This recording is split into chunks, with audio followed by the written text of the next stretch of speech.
It's a real pleasure to be here tonight, and a wonderful opportunity for us to share this incredible project that I was involved in. It's been about 6 years now since we opened the gallery, and I have to say it has really become the institution that we had always hoped it would become, a much loved institution in Singapore. So it's a wonderful story of Singapore kind of bringing together its ambitions to establish a national gallery together with the adaptive reuse of two of our most important buildings. So I hope to be able to share this journey with you today.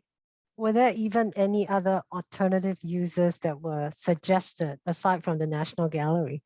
Oh, yes. Oh, yes. Yeah. I think they were the usual shopping centers, hotel. Yes, these are the usual. If you look at our Fullerton building, that's right. Hotel. That was our post office. Yeah. That's right. Exactly. That was the former post office. So these buildings could have gone that way.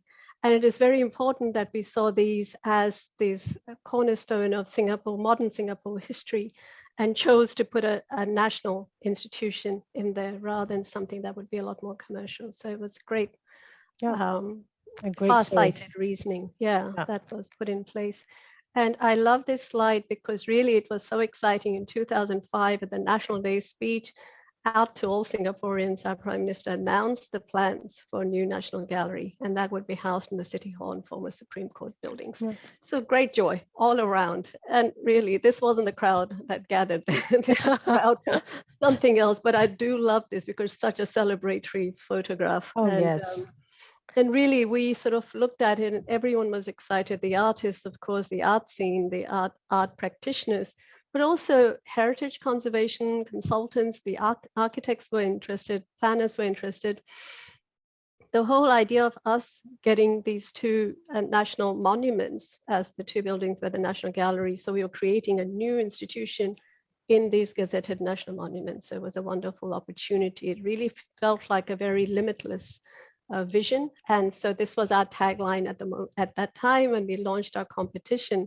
We said, imagine an art gallery facing the Padang, because that had just never happened before. And we really wanted to get the creative juices flowing. But of course, with all of these things, there are challenges. And one of the first challenges that we had, and that we had a big job to do, was to assess the suitability of the buildings. Now, they both look very similar, neoclassical in style.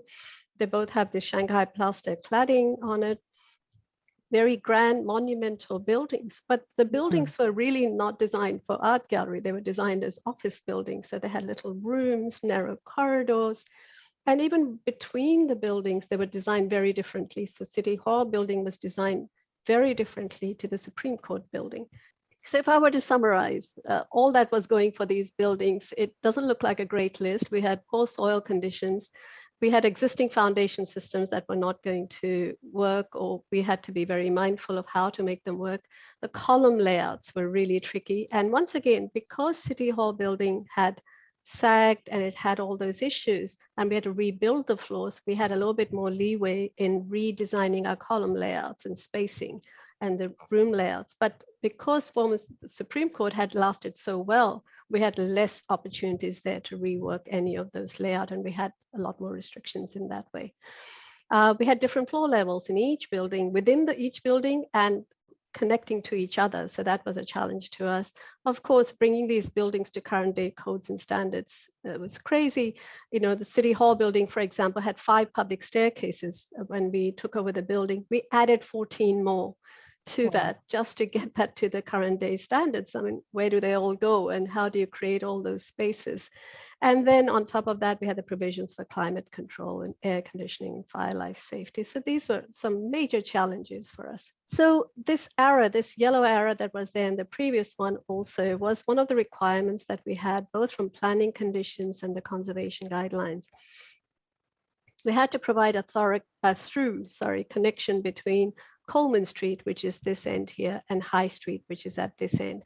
And the requirement was in the new design, we would provide an open public access, unticketed through that building so that people could wander through that building and connect across to the rest of the arts district as well.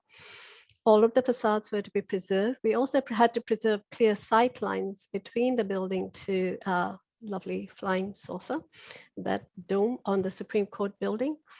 And with the conservation guidelines, they knew we had to connect the buildings as one institution, but we were allowed only 2 above ground connections between the 2 buildings, which was quite constrained on the planning.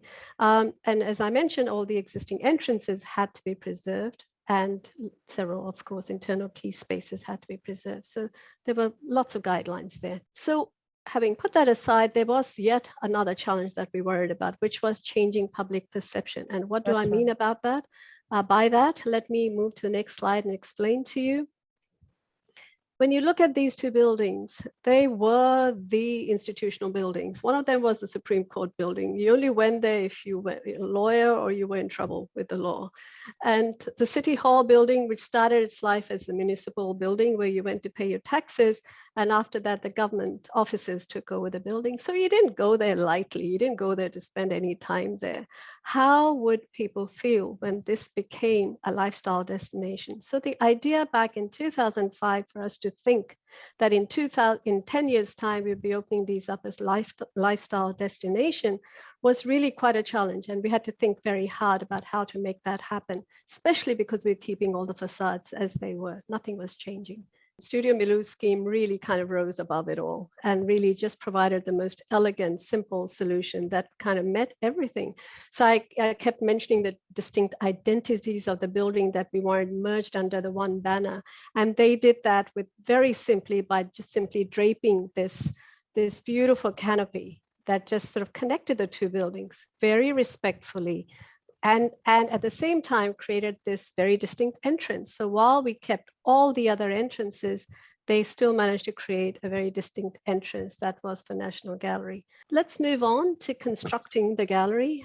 This was all how we actually sat down and planned it out, but constructing the gallery was a challenge and a half in itself. Once again, harking back to the fact that this was a traffic island. So there was literally no space for us to store the materials for trucks to move around in there. And it's probably, circumferenced by the 4 busiest streets in the civic district, filled with cars and Absolutely. Yeah. And not forgetting that at the time during construction, we had Formula One racing past us every year on the clock in around September. So when you had to close the streets as well, right, for the race. And what happened then when there was Formula One and you were also doing construction? Well, first of all, we were not allowed in there, so that's what.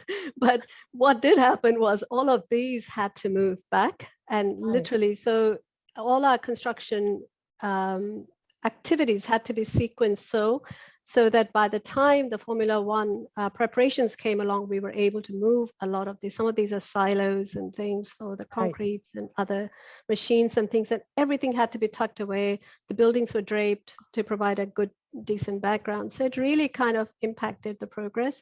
But it was all worked through very well with STB, who were organizing it. And we started these conversations almost every year, pretty much within a month or 2 of the last race, so that we had the next 8-9 months for us to organize all of these activities. But what I'd like to show you here is really essentially when you can see how we worked around it, you can see that in reconstructing a lot of the City Hall building there, literally it became a sequential activities of trucks coming in. We were allowed 1 entry point here. The trucks would come in and the various machines, whether it was for micropiling, whether it was dewalling, whether it was for various diggers and things, excavation, they all had to move around in this way because that was the only way. We could not have cranes parked here. We could not do anything from these roads. So the decision was made to do top-down construction. And the top-down construction means that we actually, instead of digging that 3 basement hole at once and start to construct it from bottom up, which is the traditional way of doing it, the contract actually cast a slab at ground floor first, which enabled us to then stabilize the buildings because all of these facades needed to be stable, and we actually braced them, as you can see, with these white flying struts, they were all braced up. And then with all of that done, they had to come in. Well, we braced it first, then we demolished, then we cast that first ground floor slab and left spaces in there to send the machines and excavators down to the floor below, where they would dig it up, brace the building again, and then cast the next slab, and then so on and so forth. So that is how it all had to be progressed. It was very complex. It was dangerous. We were worried about the buildings. We were monitoring the facades with monitors all over the place to make sure the building facades were not moving. So it was quite a tricky business. And this is just another photo. You can start to see the black sort of screen starting to come up as we were preparing for Formula One over there. And that would actually then sometimes be extended out to here. But they were very interested in this building more, thank goodness. But this is just to show that all the facades then also had to be preserved. So we micropiled and then we braced them all. And you can start to see the kind of restrictions we worked. This is when we were demolishing the floors in City Hall building. We had excavators moving and sort of managing themselves around this entire frame that was holding up the internal facades. And you can see the kind of spaces we had, very low headroom, very specialized machines had to be brought in. Yeah, this is the diaphragm walling machine, which was a special one. I think there's only like 1 or 2 in the world. And a friend of mine who was working in one of the European cities on the metro station said they were waiting for us to finish at the National Gallery so they could have this machine over there, which had to be sent out. But you can see we were working in literally room type spaces. And with these machines and noise and dust and all of these things, the health conditions all had to be monitored and managed. At some point, the contract actually created a platform that sat above and had some materials being stored on that platform between the buildings, just to be able to maneuver around that site. I'll move on to conservation because it's important to talk about how we approached it. And there were 3 or 4 methods that we actually agreed with the Preservation Monuments Board at the time. The first one was additional floor space, and this was just brand new floor space that was being created, for example, the 3 levels of basement. And there was like no guidelines to it. All we had to do was to make sure the other facades all stood up while we did all this digging. Next one, please. Then we had parts of the facade that were allowed to be demolished and reconstructed, but in very, very select areas. So we had a part of the rear facade that we could open up to allow for those trucks to come in and access the buildings. The reconstruction for these, and of course, some of this rear facade that had settled, some parts of it had to be rebuilt. And whenever we did that, of course, the reconstruction had to be identical in appearance. Next one, please. There were a couple of areas where we were allowed permanent localized demolition, and these 2 were specifically to allow us to receive the 2 bridges that connected across the 2 buildings. So these were openings that we were given the permission to open up permanently, and they have become doors. And you can see that photo of how the bridges were prefabricated off-site and brought onto the site. Each of the bridges had their own foundation system that also went past marine clay to a stable strata. And then we had some very important selective modifications that were made, which were, these were sort of critical areas of the buildings that we created and made sure that whenever we did this, the relationship with the old and the new was very, very legible. It was non-intrusive, and it was reversible, so that if we really wanted to go back to the original building, we could. So in here, this was a floor slab we cast, and we really had to make a case for it because we just did not have enough footprint in the building to house certain things like the children's spaces and things. Right. So this slab enabled us to create a wonderful communal gathering space at the Singapore Gallery space, and gave us the space below it for the children's spaces. But you can see these are additions that are very legible, very clear, and they were not going to be reconstructed to match the original. That was the whole idea. These are just some photographs just to show you all the sort of conservation works that took place for the facade of the Supreme Court and the beautiful copper dome cladding and the City Hall building. These were some of the sculptures which were also in Shanghai plaster, and like I mentioned, some of the panels were replaced, but really majority of the time, all we focused on was just cleaning it up. And it was just water spray that we were using to clean these. We didn't use anything very aggressive to clean these. And we were very careful about how we cleaned it, so we didn't leave a signature mark on the facade as the hose moved around. So there was a lot of careful consideration. There were these beautiful friezes that wrap around the Supreme Court building, the porch area where the cars drive up. And these had their own special consideration, for example, where the render had fallen off to the point where the reinforcement bars could be seen through it. And we had to make special decisions about how, whether we replicate that render, whether we leave it where it is and just stabilize it. The roof tiles, we preserved as many as we could and we replaced the others. We had a lot of beautiful furniture in there. We had some beautiful fittings in there and we made early decisions about what had to be kept and what were allowed to be removed. And so there was a big study done for that. And of course, some of these beautiful ceilings that we had to remove to put all the services behind it and then replace it. Some of these beautiful furnitures were taken off site and then refurbished and brought back on site. And now I just have a series of indulgent photographs which show you the before and after. So the before is on the left. This was the Chief Justice's chambers, and this was it cleaned up and restored. This was a City Hall chamber. All we did was remove the carpet and bring back the original flooring. Everything else is literally the original finish.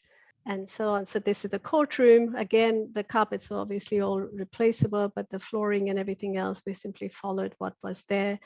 In some courtrooms, we could remove some of the furniture, but we had to keep the prisoner dock, and in others, we could remove some of these. So we had to work very closely with the authorities on what was to be kept and what was to be removed. This is a beautiful atrium space, and the aspirational rubber tiles replaced with marble that looks like the rubber tiles, and you can see it makes quite an impact. Again, some of the corridor spaces in the Supreme Court building, the former Supreme Court building, and the galleries come to the right and left of this space. Now we have art, even more art placed along those corridors as well. This was an unusual space, which was all sealed up, like you could barely get access to this when we found it, but we knew from day one it was going to be a beautiful space. And of course, it did turn out to be a beautiful space. And this is our courtyard cafe now. Yeah. That's the one that faces the high street. Exactly. So it's part of that connection. That facade. Yeah. And these are the courtyard with the cars parked, and that's what they have become. They become very important part of our spaces for orientation of people. As you come in, you see the courtyard, you know where you are, and you're able to move through without too much signage.